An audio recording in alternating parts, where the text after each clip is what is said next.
धीरेंद्र कृष्ण शास्त्री, जिनको भागेश्वर धाम भी कहा जाता है, इनकी कहानी जानने के लिए हम आ गए हैं आज से 320 वर्ष पहले। यह मध्य प्रदेश के छतरपुर इलाके में यह गाड़ा गांव। यहाँ पर चंदेल साम्राज्य का राज है और यह है उनका किला।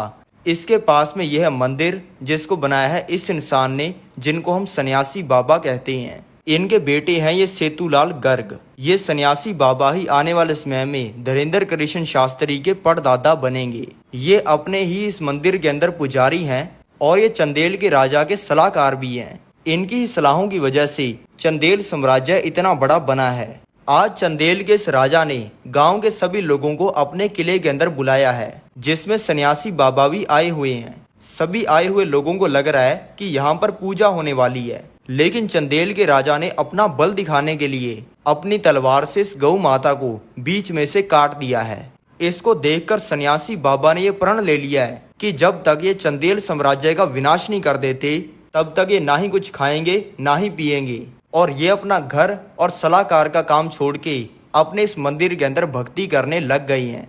अब इनको ऐसा करते हुए 40 दिन हो चुके हैं। इनकी भक्ति से प्रसन्न होगी वही गौ माता जिसको चंदेल के राजा ने काट दिया था, इनको दर्शन दिया है और इनको बताया है कि आपने हमें इंसाफ दिला दिया। इसके बाद इनके सामने हनुमान जी प्रकट हो गई हैं, जिन्होंने इनको बताया है कि अब से मैं हमेशा तुम्हारे साथ रहूंगा और मैं तुम्हें कुछ ऐसी शक्ति देता हूँ जिसकी वजह से लाखों लोग सलाह लेने के लिए आएंगे। ये होते ही इनका बनाया हुआ आम सा मंदिर भागेश्वर धाम मंदिर बन गया है। अब इनके अंदर शक्ति आ गई है लोगों के दिमाग को पढ़ने की। इन्होंने शक्ति से लोगों का भला करने के लिए लोगों के दिमाग को पढ़कर उनको सही सलाह देनी शुरू कर दी है। इससे इनके पास में हजारों लोग आने शुरू हो गए हैं और कुछ ही दिनों के अंदर चंदेल साम्राज्य का नामो निशान मिट गया है। अब इनको ये चीज करते हुए कई साल हो गए हैं और इनका शरीर बूढ़ा हो गया है। आजकल ये अपने ध्यान की शक्ति से भगवान के संसार के अंदर भी चले जाते हैं, जिसके सामने इनको ये संसार फीका लगता है, जिसकी वजह से इनको अपना ये शरीर बोझ लगता है। आज इन्होंने अपनी सारी शक्तियां और सिद्धियां अपने बेटे सेतुलाल गर्ग को दे दी हैं और ये बन गए हैं दादा गुरु। आज सन्यासी बाबा अपना शरीर छोड़ने वाले हैं। इसके लिए इन्होंने अपने सारे भक्तों को बुलाया है और सबके सामने इनकी आत्मा इनके शरीर से बाहर निकल गई है और इन्होंने जीवित समाधि ले ली है। अब इनकी इस परंपरा को आगे बढ़ाएंगे इनके बेटे दादा गुरु। दादा गुरु के 3 बेटे हैं जो कि अपनी फैमिली के साथ इस घर में रहते हैं। दादा गुरु के बेटे हैं ये राम कृपाल महाराज, जिनके 2 बच्चे हैं। आज 4 जुलाई 1966 को इनके घर पे जन्म हुआ है ये धीरेंद्र कृष्ण शास्त्री जी का, जिनको ये सभी प्यार से धीरेंद्र कहते हैं। 5 साल की उम्र में इनको लगा दिया गया है गांव के स्कूल में, लेकिन अब 10 साल के होते ही घर की गरीबी की वजह से इनको स्कूल छोड़ना पड़ गया है। धीरेंद्र कृष्ण शास्त्री रहते हैं इस 20 फुट लंबे और 15 फीट चौड़े कच्चे घर में। इसमें इनके पापा, चाचा, ताऊ और उन सभी के बच्चे मिलाकर 15 लोग रहते हैं। इनके पूरे घर का गुजारा चलता है दीक्षा के ऊपर। इनके घर में सिर्फ ये 1 चूल्हा और ये 5 खाट हैं। रात को घर के सभी बड़े लोग खाट के ऊपर सोते हैं और सभी बच्चे, जिनमें धीरेंद्र कृष्ण शास्त्री भी हैं, खाट के नीचे सोते हैं।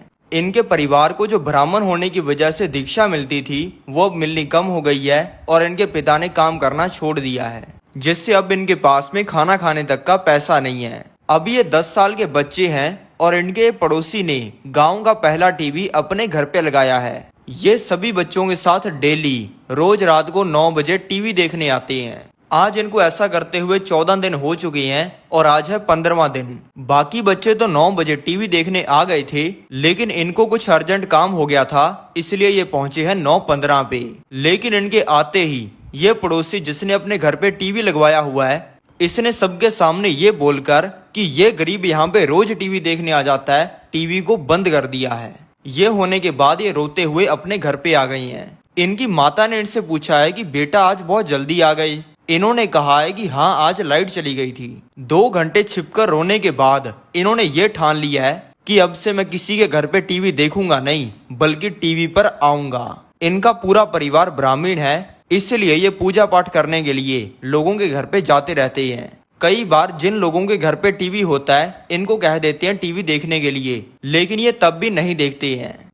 दादा गुरु के पास अगर कोई भी आता है तो वो पहले ही पर्चा बना के रख लेते हैं कि सामने वाला इंसान क्या पूछेगा, और फिर उस इंसान की परेशानी सही हो जाती है। किसी को तो इससे नौकरी मिल जाती है, किसी की बीमारी सही हो जाती है, तो कोई अमीर बन जाता है। इसलिए धीरेन्द्र कृष्ण शास्त्री का सोचना है कि अगर हमें दादा गुरु किसी गड़े हुए धन के बारे में बता दें तो हमारी गरीबी दूर हो जाए।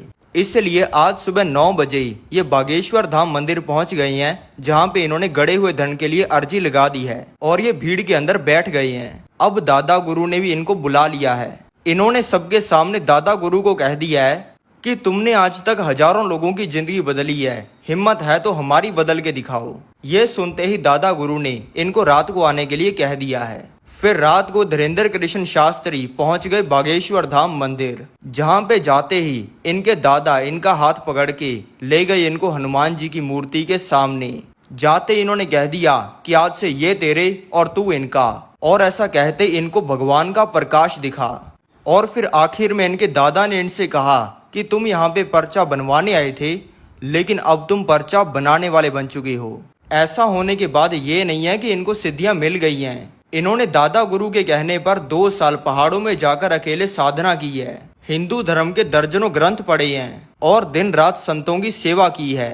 अब 15 साल की उम्र में, लेकिन इनके परिवार की स्थिति अभी भी गरीबी की है, पर आज इनको खजाना मिलने वाला है। ये किसी काम के लिए आए थे मथुरा, और अब इनको अपने गांव वापस जाना है, जिसकी टिकट खरीदने के लिए ये अभी काउंटर पे आ चुकी हैं। लेकिन यहाँ पे आते इनको पता चला है कि इनकी जेब कट गई है, जिसमें 1100 रुपए और एक नोकिया का फोन था, जिसपे सांप सीढ़ी खेला करते थे। यानी कि अब इनके पास में वापस जाने की टिकट खरीदने का पैसा नहीं है। इन्होंने अपने दिमाग से ही हनुमान जी को सवाल पूछा है कि अब मैं वापस कैसे जाऊं, और आगे से आवाज आई है कि एसी डब्बे के अंदर चढ़ जाओ। ये सुनते ही ये एसी डब्बे के अंदर चढ़ गई हैं। इनको लग रहा था कि यहाँ पे इन्हें सीट मिलेगी, लेकिन सीटें तो सभी भरी हुई हैं। इसलिए ये आके खड़े हो गई हैं ट्रेन के ये कंपार्टमेंट के पास में। अब एसी डब्बे के अंदर भी चढ़ के एसी का मजा ना ले, ये तो हो ही नहीं सकता। इसलिए ये ट्रेन के डब्बे को बार बार खोल लेती हैं और ठंडी हवा लेकर बंद कर देती हैं, जिसे देखकर ट्रेन में जा रहे एक इंसान ने कंप्लेंट कर दी है और इनके पास में टीसी आ गया है, जिसने आते ही पूछा है कि तुम्हारी टिकट कहाँ पे है। इन्होंने आगे से कहा है कि मेरे पास में टिकट नहीं है। ये सुनते ही टीसी ने बोल दिया है कि तुम्हें 1200 रुपए फाइन देना पड़ेगा, 6 महीने जेल जाना पड़ेगा, और मैं अभी फोन करके पुलिस को बुला रहा हूँ। और टीसी ने फोन अपनी जेब से निकाल लिया है, जिसके जवाब में धीरेन्द्र कृष्ण शास्त्री जी ने अपने डब्बे में से हनुमान जी को निकाल लिया है और कहा है कि मरवाओगे क्या। ये कहते इनके दिमाग के अंदर कुछ हुआ है और इन्होंने टीसी को बोल दिया है कि तुम्हारा नाम अमर सिंह है, तुम्हारे पिता का नाम अमंग सिंह है, तुम्हारे बच्चा नहीं हो रहा, और तुम्हारी लुगाई का नाम सविता है। ये सुनते ही टीसी ने इनका हाथ पकड़ लिया है और वो इनको इस ट्रेन के डब्बे में से लेके जा रहा है। धीरेन्द्र कृष्ण शास्त्री जी को लग रहा है कि अब तो अपना जेल जाना पक्का है, लेकिन इस टीसी ने तो फर्स्ट क्लास डब्बे का गेट खोलकर इनको बैठने के लिए कह दिया है, जिसकी टिकट ही 5000 की है, और अब ये आराम से इसमें सो गई हैं। अब ये कुछ ही घंटों में पहुंच गई हैं अपने गांव के डिस्ट्रिक्ट छत्तीसगढ़ में, और अब इनका उतरने का टाइम हो गया है। टीसी ने इनसे फाइन तो लेना क्या था, बल्कि इनको 1100 रुपए दे दिए हैं, और धीरेन्द्र कृष्ण शास्त्री जी ने टीसी को कह दिया है कि तुम्हारे बच्चा पक्का होगा।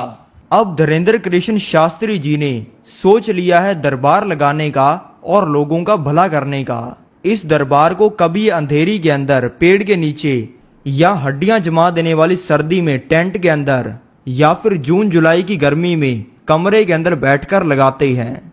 लेकिन ये करने की वजह से इनको पूरी दुनिया के द्वारा मालाएं नहीं मिलती हैं, बल्कि अपने दोस्त और रिश्तेदारों के द्वारा ताने मिलते हैं।